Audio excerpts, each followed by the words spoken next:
dalam kelenteng, di dalam masalah ritual dan tradisi itu sangat erat kaitannya. Jadi kelenteng itu menjalankan ritual dari tradisi. Tradisi itu dari dulu leluhur itu yang meninggalkan banyak sekali nasihat-nasihat yang kebanyakan dari umat itu kurang bisa memahami.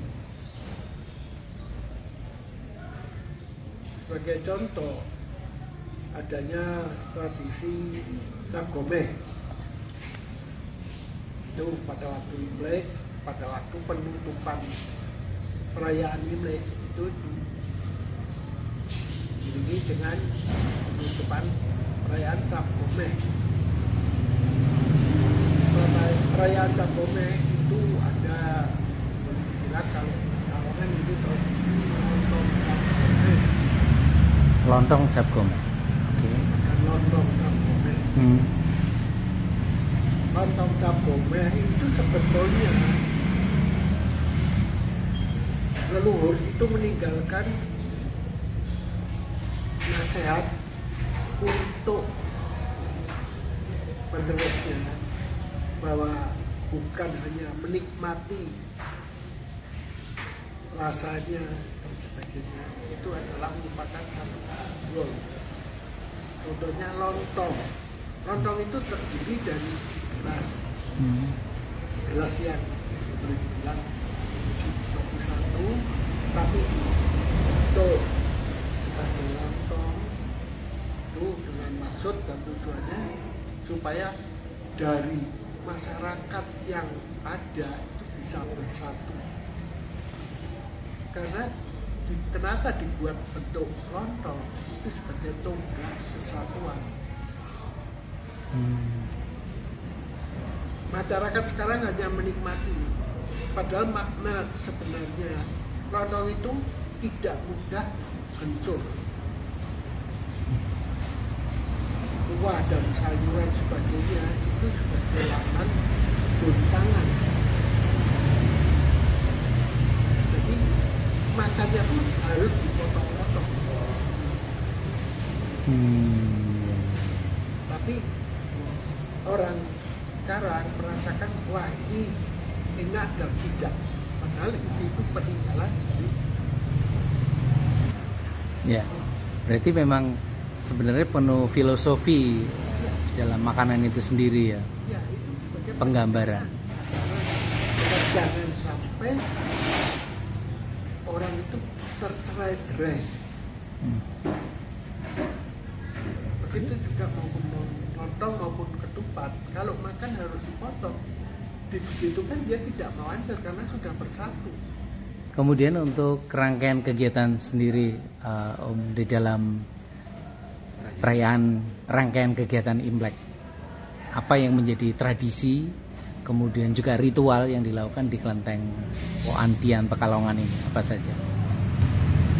Di dalam masalah tradisi Imlek itu sebelumnya kita mengadakan ritual untuk membersihkan kelenteng. Itu pun dilakukan dengan cara kita ritual untuk mohon izin, karena membersihkan kelenteng itu kita lakukan setahun sekali. Setahun sekali. Biasanya tanggal berapa? Atau kurang berapa hari? Ya 5 bulan 12 Imlek. 25 bulan 12 Imlek ya. Berarti kurang lebih hampir kurang 1 minggu sebelum Imlek. Sehingga pada Imlek untuk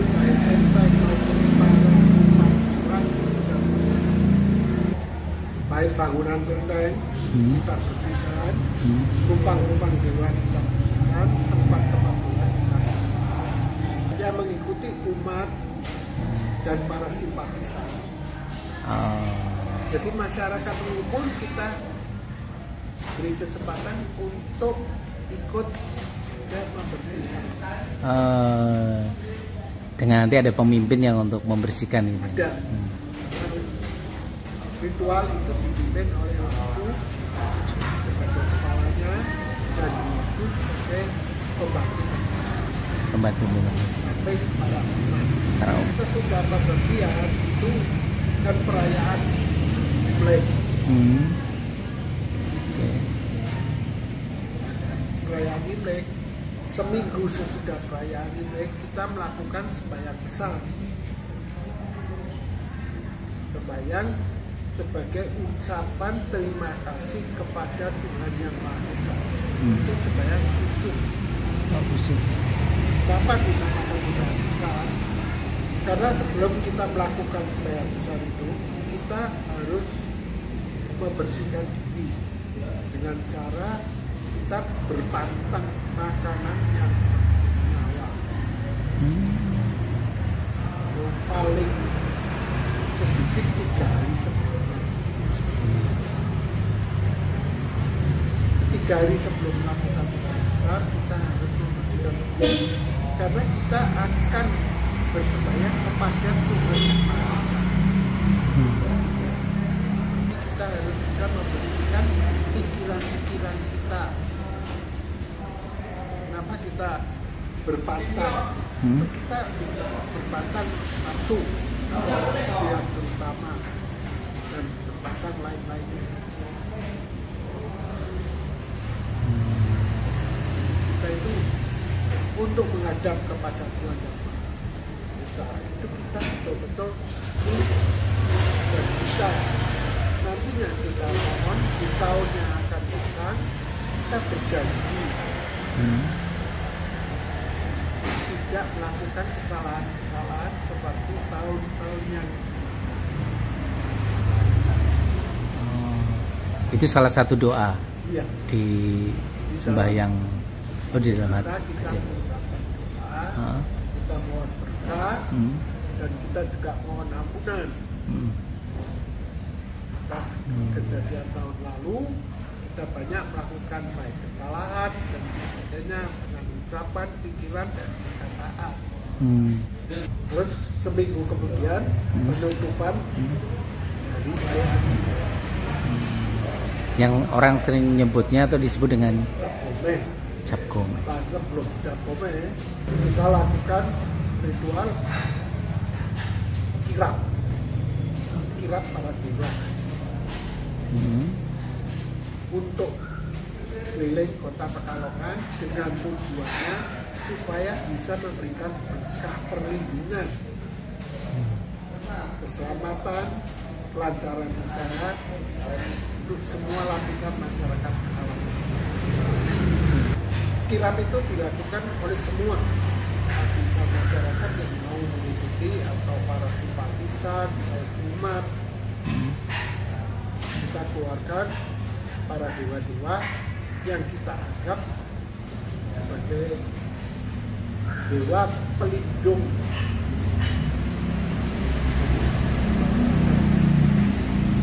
Adanya dewa bumi, dewa dagang, dewa pertanian dan pengobatan, dan dewi Pelasase. Dan penghuni pelindung kaum nelayan dan lain-lainnya kita. Pada saat kirap dewa-dewa tersebut di dalam tandu dan kemudian dibawa oleh itu masyarakat yang mengikuti saling ikut untuk gotong. Di dalam kirap Cap Gome itu biasanya tandu-tandu digoyang-goyangkan ya Om, atau digerak-gerakan. Apakah itu memang ada filosofinya atau ada falsafah maknanya? Itu sebetulnya tandu digoyangkan itu kita anggap sebagai, kalau kita lihat film-film itu pejabat-pejabat itu kalau keluar kan dulu pakainya tandu. Nah tandu itu kan jalan kan semacam backer itu, jadi berirama. Cuman di sini kebanyakan mereka itu salah kaprah juga. Oh gitu. Ada yang goyangnya terlalu keras dan sebagainya. Padahal mereka kan tidak mengerti bahwa bagaimana kalau goncangannya terlalu keras. Oh gitu. Goncangannya itu berirama supaya semacam pejabat itu merasa nyaman. Tapi karena mereka itu senang, jadi sehingga over. Pertama, yang pertama yang ada di depan itu dua TKJJ. Itu tadinya sebagai tuan rumah tentang Padang. Di tengah. Dengan jubah biru ya? Ya, itu Dewa Dagang. Dewa Dagang. Nah, ini ada juga di Tegal, Tegal. Tegal. Karena pakai nama Tegal, saya kasih nama TKJJ. Terus di sebelahnya ada Dewa Uang. Oke. Itu yang tengah. Yang tengah ya. Sedikit yang sebelah sini kalau lihat dari sana sebelah kanan itu Jaya Senja atau Dewa Uang. Kalau yang sebelah sana Dewa Naca. Dewa? Naca. Naca apa itu? Panglima Perang Langit. Samtaichu Naca. Tapi sering disebut dengan Dewa Naca. Dewa Pelindung Anak-anak. Dewa Pelindung Anak-anak. Oke.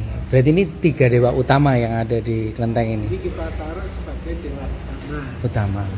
Oke. Terus karena yang belakang itu adalah kaisar, kebetulan datangnya belakangan. Jadi ini yang sebagai tuan rumah pertama. Terus karena itu kaisar kita anggap sebagai tuan rumah. Tuan rumah, tapi tuan rumah kedua atau bagaimana?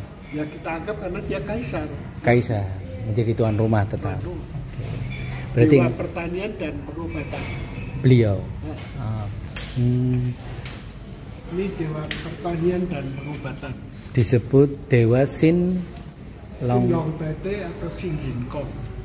Oke. Beliau adalah dewa pertanian. Dewa pertanian dan pengobatan karena dia kaisar dulu, kaisar purba. Baik. Dia seorang kaisar, tapi dia melihat masyarakatnya banyak ada timbul penyakit dan sebagainya, dia mengerti ilmu pengobatan, dia mengobati orang karena dia punya satu cambuk sakti yang dimana tumbuh-tumbuhan itu kalau dicampur dia mengeluarkan sifat aslinya. Pada satu waktu dia melihat satu tanaman, dia cabut, tanaman itu tidak mengeluarkan sifat-sifatnya. Terus dia mencoba untuk dimakan. Ternyata tanaman itu beracun. Sehingga dia tubuhnya hitam semua, dia wafat. Dari jasa-jasa beliau, sehingga dia dibuka oleh masyarakat sebagai dewa pengobatan. Sedangkan sebagai dewa pertanian karena dia yang menemukan palawija. Palawija. Jadi tumbuh-tumbuhan yang bisa dimakan semacam padi, kacang-kacangan dan sebagainya. Beliau yang menemukan. Juga dia mengajarkan irigasi. Berhubungan dengan pertanian ya. Dia mengajarkan air laut yang dikeringkan menjadi garam. Dia yang menemukan tanaman teh. Teh. Makanya dia disebut sebagai dewa pertanian. Pertanian. Nah, sampai sekarang pun mereka dari umat-umat yang boleh dibilang karena kepercayaannya, dia, kalau ada itu dia minta obat dengan cara ya kan taruh air untuk diberkati untuk obat. Oh ini berarti mohon maaf air-air yang ada di sini adalah umat. Oh umat yang menaruh. Dengan waktu itu berarti ada ritual untuk doanya dulu gitu. Ya dia bersembahyang sendiri. Oh, bersembahyang sendiri. Karena setiap hari kan kelenteng buka, ya yang keperluan apa dia percaya dia bawa entah ya anaknya sakit atau sebagainya dia taruh, dia minta obat. Karena kepercayaannya dia bawa pulang, diminumkan, sembuh dan sebagainya. Yang seperti ini, Ya. ini dewa bumi. Dewa bumi. Yang baik ini Dewa bumi dengan sebutan beliau Tek Cheng Sin. Hok Tek Cheng Sin. Hok Tek Cheng Sin. Oke. Dia yang melindungi umat, yang melindungi orang-orang yang ada di bumi ini. Di bumi. Karena dia sebagai dewa bumi. Dewa bumi. Terus Namanya dia menyebutkan dewa bumi. Dewa bumi. Baik. Selain ini ada lagi? Ada lagi di bawahnya dewa harimau. Di bawah. Oh. Dewa harimau Oh, yang ini Dewa Harimau. itu dewa pelindungan anak. Dewa pelindung anak-anak. Kalau yang sebelah sana Sebelah sana itu ada dewa Kuan Kong. Kuan Kuan Kong. Kuan Kong.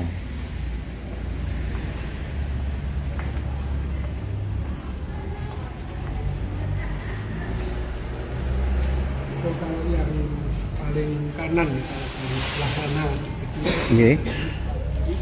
itu dewa Kuan Kong, dewa kejujuran. Dewa kejujuran. Oke.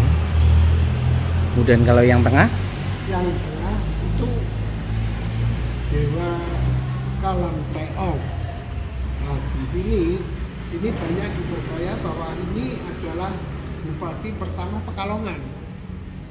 Oh, yang tengah beliau. Bapak Tan Kwijan. Tan Hanya Kwijan. Tan Kwijan, tapi itu baru itu kayak apa kita belum Masih telusuri terus. telusuri terus. Benar atau tidaknya Sebagai diyakini sebagai bupati bupati pertama. Pekalongan yang pertama. Yang waktu itu dari Raja Mataram dia mendapat gelar namanya apa itu Pangeran siapa?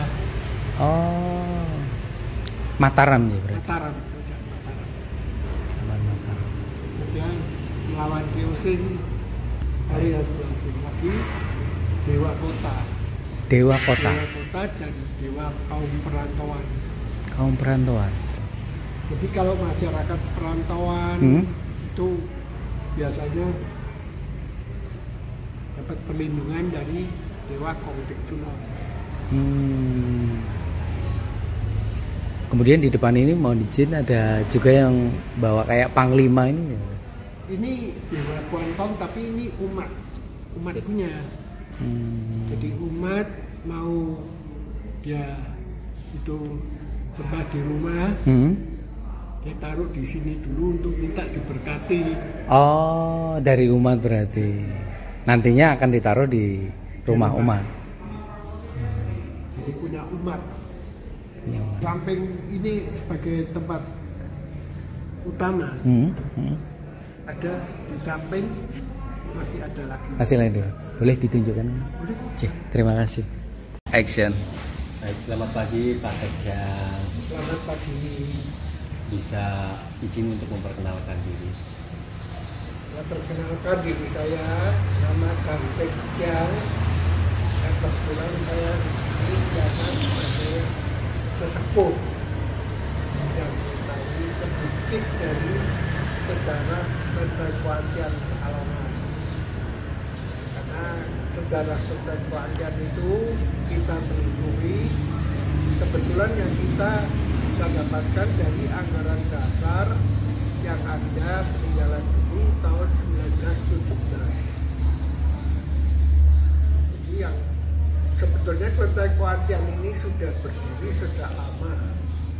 Mungkin tadinya dari pedagang-pedagang yang datang ke Pekalongan itu membawa satu agama, kepercayaan dari mereka dari negara leluhur, sehingga mereka memuja, mereka terjadilah satu tempat mana tempat pemujaan bagi umat-umat warga Tionghoa yang ada di Pekalongan untuk berkumpul dan menjadikan satu tempat ibadah. Selanjutnya dari tahun 1882 itu mereka mengumpulkan dana mendirikan satu tempat ini menjadi agak besar. Bangunan kelenteng ini didirikan pada tahun 1882 dan kita telusuri dengan adanya prasasti yang kebetulan ada sekarang masih ya, itu ada disebutkan bahwa mereka mengumpulkan dana dari masyarakat Tionghoa Pekalongan untuk melakukan pembangunan kelenteng. Dan kelenteng ini sejak tahun 1882 belum pernah dibongkar, hanya kita melakukan perbaikan kecil saja.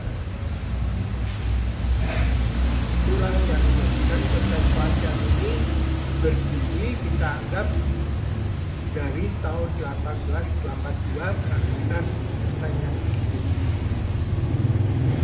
Tapi untuk penelusuran sejarah kawasan pecinan sendiri, Pak, apakah mungkin Pak Ejang mengetahui?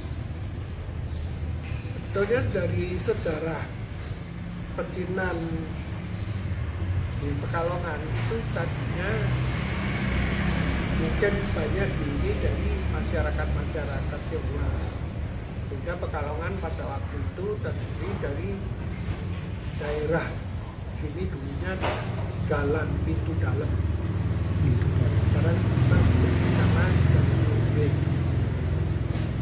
Di Pekalongan mungkin pada waktu dulu ada satu daerah di mana banyak masyarakat Tionghoa dan masyarakat lain, dan adanya kampung Arab itu juga ada di Jalan Surabaya sekarang. Kalau masyarakat Tionghoa kebetulan ada di karena banyak bangunan-bangunan dari masyarakat Tionghoa itu bangunan lama, sehingga terjadi perpindahan mereka karena adanya para burung walet, sehingga dari daerah Dalam Belimbing itu banyak dihuni oleh rumah-rumah burung walet. Tapi sini kelenteng panjang itu masih tetap berdiri, kita untuk didirikan tahun 1945. Terus gereja sesudahnya itu didirikan, gereja Santo Petrus, sehingga bersebelahan antara gereja Santo Petrus dan kelenteng Poantian. Sedangkan nama Poantian itu kita telusuri hingga sekarang kita belum tahu siapa yang mencetuskan nama Poantian.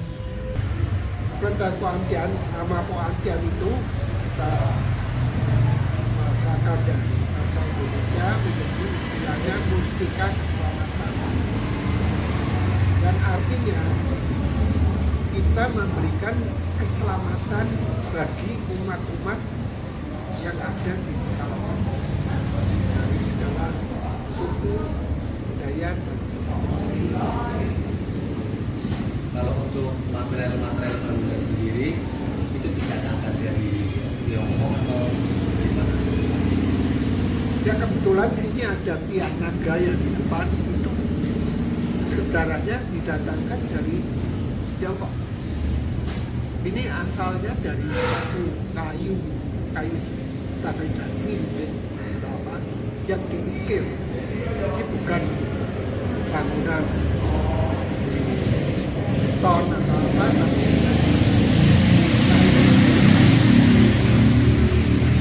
bentuk ornamen naga, dan di atasnya juga masih ada ornamen naga.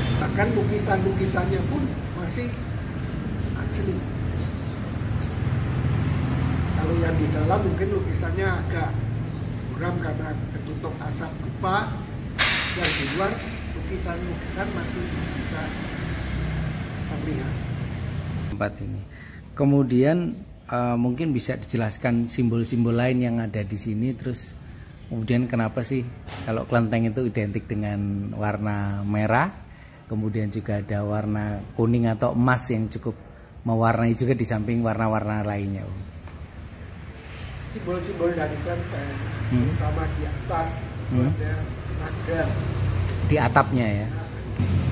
Naga itu diartikan sebagai satu makhluk untuk mengusir roh-roh jahat. Oke. Untuk melindungi tempat suci. Sepasang naga berebut mustika atau penjaga mustika.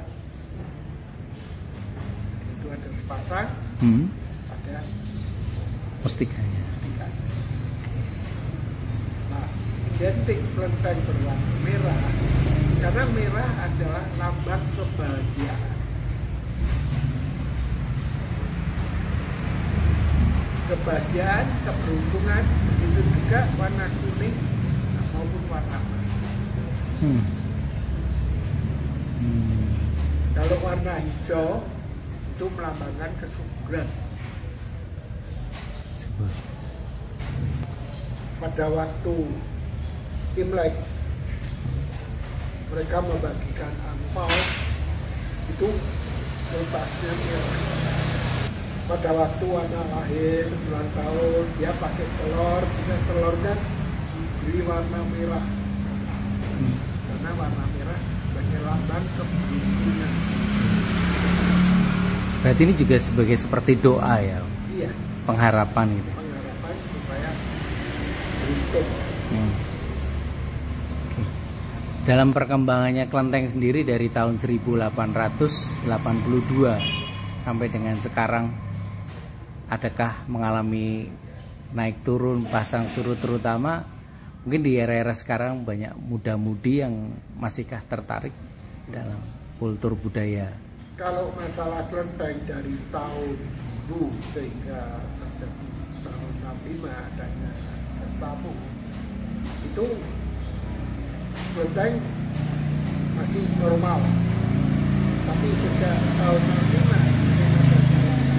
pemerintah masalah tulisan Mandarin, karena kelenteng banyak menggunakan tulisan Mandarin, sehingga umat juga merasa agak takut dan sebagainya, dan kaum mudanya kebanyakan beralih agama.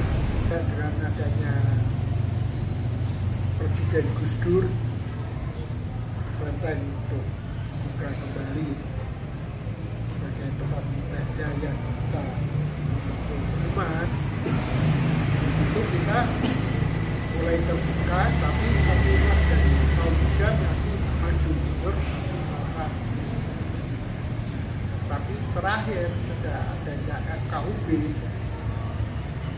mereka lebih terbuka lagi. Ya, dia tahu bahwa ada komunikasi umat beragama antara agama satu sama lain bersama saja. Mereka mulai agak tarik lagi. Kita mengalami pasang surutnya di situ.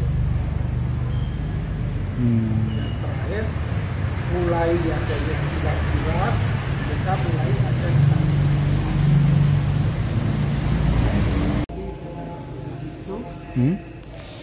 sini kan boleh bilang kan pengumpulan dana waktu itu tahun 1882.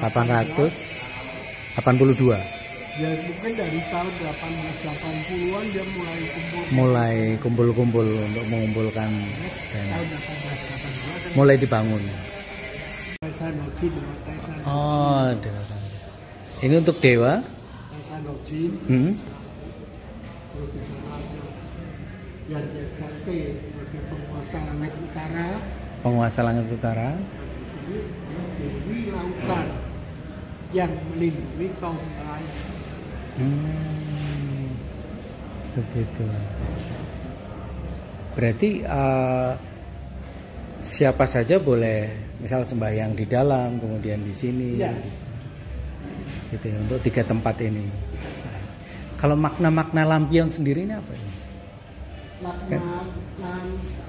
Masalah makna dari lampion itu sebagai simbol penerangan. Penerangan. Penerangan supaya kayak apa, peruntungannya kita itu selalu terang. Lampu ya, dalam penerangan. Apa lampionnya merah, kayak berkah. Oke. Kalau mohon maaf, simbol-simbol ini artinya apa? Kayak yang yin yang ya, Lingkaran. Yin yang. Ah, itu apa? Simbol yin yang. yin yang apa itu? Jadi diumpamakan sebagai seburuk-buruknya hitam kan itu. Seburuk-buruknya jahat itu ada pasti titik ngegas. Sebersih-bersihnya manusia itu ada setitik kejahatan. Itu sebetulnya makna dari yin yang sendiri. Jadi manusia itu Harus mengerti bahwa orang jahat itu belum tentu dia itu jahat sekali, pasti ada setitik yang kebaikannya. rasa. Sebaik-baiknya manusia dia pasti ada rasa dengki. Jadi ini menyangkut dari Dewa Pertanian.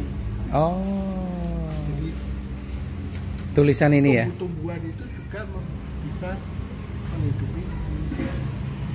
Makna dari tulisan ini. Ini kebetulan kita taruh di depan karena dulu ini sudah ada tulisan ini. Di sini tempatnya. Oh, pintu masuk langsung ada Dan tulisan. ini kalau ada perayaan kita geser. Oh gitu. Tapi kalau tidak ada perayaan, setiap harinya tulisan ini di depan ini. Depan sebagai pengalang itulah, supaya orang masuk tahu kita dewannya dewa pertanian dan pertanian. Oh, menunjukkan itu juga. Baik, baik, baik. Terima kasih. Gimana?